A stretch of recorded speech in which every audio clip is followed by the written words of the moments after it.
কি ভয়ঙ্কর পরিস্থিতি, মানে জায়গায় জায়গায় খালে পরিণত হয়ে রয়েছে, সেখানে আবার রড হাঁটু সমান গর্ত হয়ে রয়েছে, রড বেরিয়ে রয়েছে।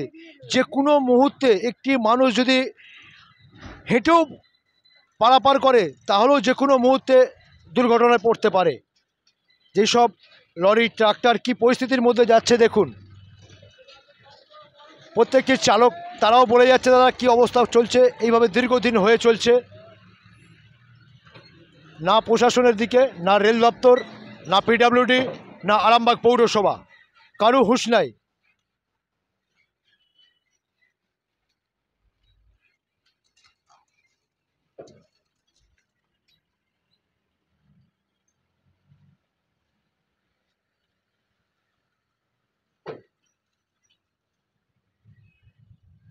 একদিকে যেমন গর্ত, অন্যদিকে রড বেরিয়েছে, তার উপরে ধুলোয় কুয়াশাচ্ছন্ন হয়ে যাচ্ছে। দিনের বেলায় পরিস্থিতি এমনই জটিলতা হয়ে যাচ্ছে, গাড়ির চালকরা বলছে আমরা গাড়ি কিভাবে নিয়ে যাব সেটাও বুঝে উঠতে পারছি না, কোন দিকে কাটাবো সেটাও বুঝে উঠতে পারছি না।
আমাকে দিন।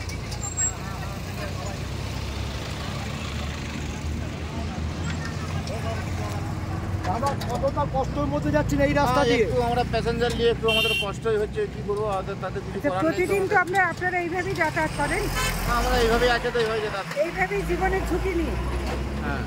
তো এই যে এইটাকে রডগুলো সব বেরিয়ে গেছে, হ্যাঁ রডগুলো সব রেল ব্রিজের রাস্তাটায়, কতটা এই যে যাত্রীদেরকে নিয়ে জীবনের ঝুঁকি কতটা থাকে? যাচ্ছি কি করবো, আমাদেরকে তো চলতে হচ্ছে, না গেলেও তো কিছু করার নেই। কিন্তু খুব মানে ভয় লাগে, তাই তো? আপনাদের কেমন মনে হয়? আপনাদের যে প্যাসেঞ্জার, আপনাদের কি মনে হচ্ছে যে এই পরিস্থিতি কতটা ভয় নিয়ে যাচ্ছেন এখানেতে? হ্যাঁ, এই যে রাস্তার পরিস্থিতি, কি বলবেন এই রাস্তার জন্য? রাস্তার জন্য আমরা আর কি বলবো, সরকার যেটা ভালো বুঝছে সেটাই করছে। মানে সরকার আপনাদের জীবনের কথা ভাবছে না? না, ভাবলে রাস্তাটা এরকম থাকতোই না।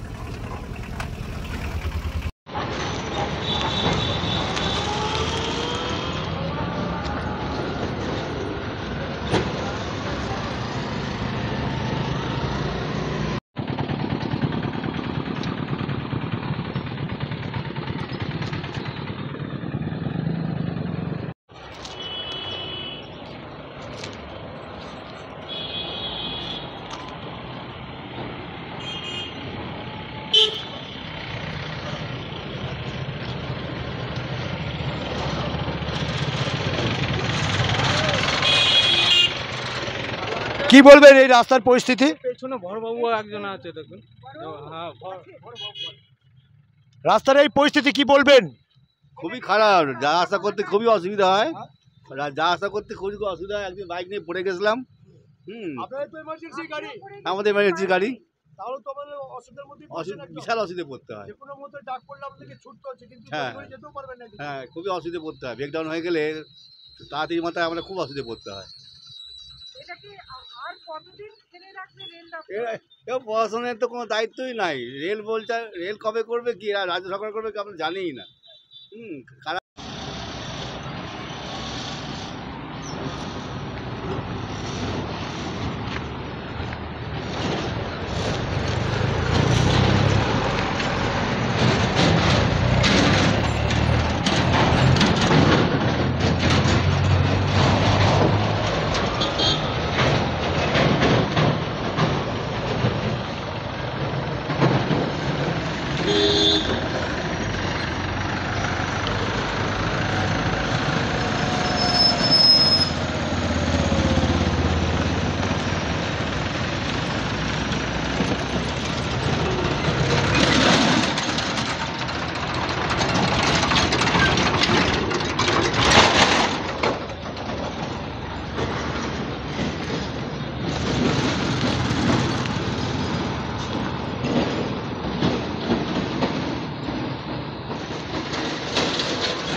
দাঁড়াবে না,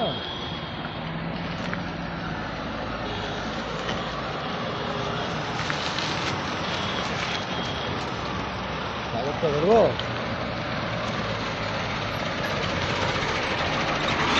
বলছি দাদা, এই রাস্তার উপর দিয়ে এই ভয়ঙ্কর পরিস্থিতি আপনারা কিভাবে যাচ্ছেন? এই রাস্তার উপর দিয়ে যেতে হয়, এইভাবেই যেতে হয়, এটা বরাবরেরই এইরকমই মানে সারা জীবন। আপনার কি করব বলেন, আমরা ড্রাইভার, এক তো সরকার চারিদিক থেকে, আবার এই যে রোডের পরিস্থিতি, এতে থেকে অনেক মোটরসাইকেল যায়, এইরকম মোটরসাইকেল সামনে অ্যাক্সিডেন্টও হয়ে যায়, তখন আবার বলে। কতটা ঝুঁকি নিচ্ছেন?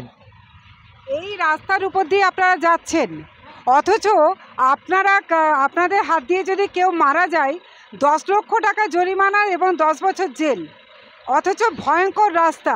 কি বলবেন, আপনাদের প্রতি এটা কি জুলুম? এটা একটা বিরাট জুলুম। আমরা 10 লাখ টাকা, আমাদের তো স্যালারি মাত্র 7,000 টাকা মাসে। আমাদের যদি 10 লাখ টাকা কোথায় পাবো? একসঙ্গে তো 1 লাখ টাকা কোনো দিন দেখি নাই, তাহলে আমরা 10 লাখ টাকা কোথায় পাবো? আবার 10 লাখ টাকা দিতে হবে, আবার 10 বছরের জেল, তাহলে আমাদের পরিবারটা কি হবে? আবার এই যে রাস্তার এই পরিস্থিতি দেখতেই পাচ্ছেন, রাস্তা মানে যখন খুশি তখন হতে পারে, এটা কোনো দুর্ঘটনা কখনো বলে আসবে না। আর এইটা আজকে নতুন নয়, এই যে দাদা ভাইরা আছে এটা জিজ্ঞাসা করে নিতে পারে, এটা কয়েক বছর থেকে পড়ে আছে। দাদা কি বলবেন, এই যে রাস্তার পরিস্থিতি আজকে দেখতে হচ্ছে ভয়ঙ্কর অবস্থা হচ্ছে? এটা মানে আমাদের এইখানে এই রোডটা মানে বিশেষ করে আরামবাগ থেকে 22 মাইল এটুকু পর্যন্ত মানে এত দুর্ঘটনা ঘটে, এত অ্যাক্সিডেন্ট হয় ধারণার বাইরে। এটা আমরা বহুবার প্রশাসনকে জানিয়েছি, আমরা পথ অবরোধ করেছি যে এইভাবে এইরকম রাস্তার যদি অবস্থা হয়, মানে এই যে কন্ডিশন দেখতে পাচ্ছি, তো মানে যে কোনো মুহূর্তে দুর্ঘটনা ঘটতে পারে। তো বহুবার প্রশাসনকে জানিয়েছি, আমরা পথে একবার অবরোধ করেছিলাম। এই রিসেন্ট কিছুদিন আগে, 1 মাস আগে আমাদের এখানে একজন প্রাণ হারালো, মানে মারা গেল অ্যাক্সিডেন্ট স্পটে। এই এত রাস্তার চাপ, এত মানে গাড়ির চাপ, তার উপর এরকম রাস্তার কন্ডিশন, বিশেষ করে আরামবাগ থেকে 22 মাইল এই রাস্তাটা মানে এত চাপ থাকে, বিশেষ করে খাদা আছে, তারপরে মানে সবসময় ট্র্যাক্টর লরি সবসময় জাম এখানে। খুব তাড়াতাড়ি সুজনপুরে বাস স্ট্যান্ড হবে হুম। এবং বাস স্ট্যান্ড হওয়ার পর বিভিন্ন রুটে বাস বেরিয়ে যাবে। এই তো রাস্তার পরিস্থিতি। আপনারা কি বলছেন, দুর্ঘটনা কি আরো বাড়বে?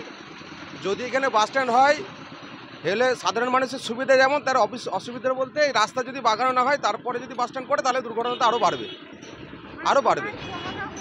হ্যাঁ, আরও বাড়বে দুর্ঘটনা, ঠিকই বলেছেন। আর একটা বিষয় যে সাধারণ মানুষের সুবিধা, ধরুন দৌলতপুর থেকে সাধারণ মানুষ 20 টাকা ভাড়া দিয়ে টোটো করে এখানকে আসতে হবে, তারপর আবার এখান থেকে জয়রামবাটি গাড়ি ধরবে, সেই বিষয়ে আপনার কি মত? দেখুন, ব্যাপারটা হচ্ছে এরপর এটা প্রশাসনিক ব্যাপার, এবার বুঝতে পারছেন। আমরা যেহেতু বাড়ি আমাদের এখানে সেই হিসাবে বলবো ঠিক আছে, এবার যাদের ওই সাইডে বাড়ি একটু প্রবলেম তো ওনাদের হবেই। যেমন স্কুল কলেজের ছেলে মেয়েরা, এবং পাশাপাশি রাস্তাটার কথা কি বলুন, এই রাস্তাটা দীর্ঘ বছর ধরে এই অবস্থা। হ্যাঁ, একই কন্ডিশন, একই পরিস্থিতি। কোনো পৌরসভা বলছে এটা আমাদের না, করবো না, হ্যাঁ, আর রেল করছে না, পিডব্লিউডি একই অবস্থা, পিডব্লিউডিও বলছে করবো না। একই অবস্থা। যখনই কিছু খারাপ হয় একটু সবাই মিলে চাপ দিলে ওই যে দেখতে পাচ্ছেন ইট পিট দিয়ে মোটামুটি একটু ঠেলাগুঁজা দিয়ে চলে গেল, বাস আবার মানে খুব বেশি হলে 1 মাস খুব ভালোভাবে যায়, তারপর আবার যেমন করার অবস্থা তেমনই ফিরে আসে, একই অবস্থা। আমার নাম রিন্টু চৌধুরী, 8 নম্বর ওয়ার্ডে বাড়ি।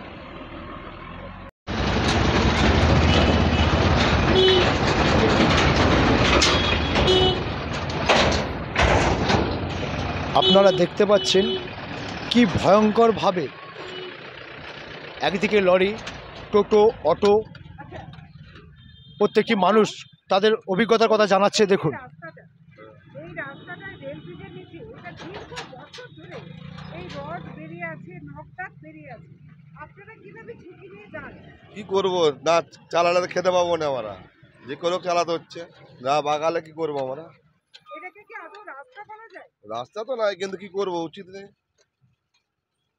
রাত্রেবেলা যাতায়াত করতে খুবই সমস্যা হয়। হ্যাঁ, রাত্রেবেলা বেশি সমস্যা, জল হলে আবার বেশি সমস্যা হয়, জল জমে গেলে। দুর্ঘটনা তো প্রায় হচ্ছে, প্রতিদিনই দুর্ঘটনা হচ্ছে, গাড়ি খারাপ হয়ে পড়ে যাচ্ছে, রাস্তাতে জাম লেগে যাচ্ছে, অন্য সাইডে যেতে হচ্ছে, কোনো কাজ হচ্ছে না। কাজ কিছু হচ্ছে না। হয়ে অবধি। রেল লাইন বইয়ের থেকে এই হ্যাঁ, অবস্থা। হ্যাঁ।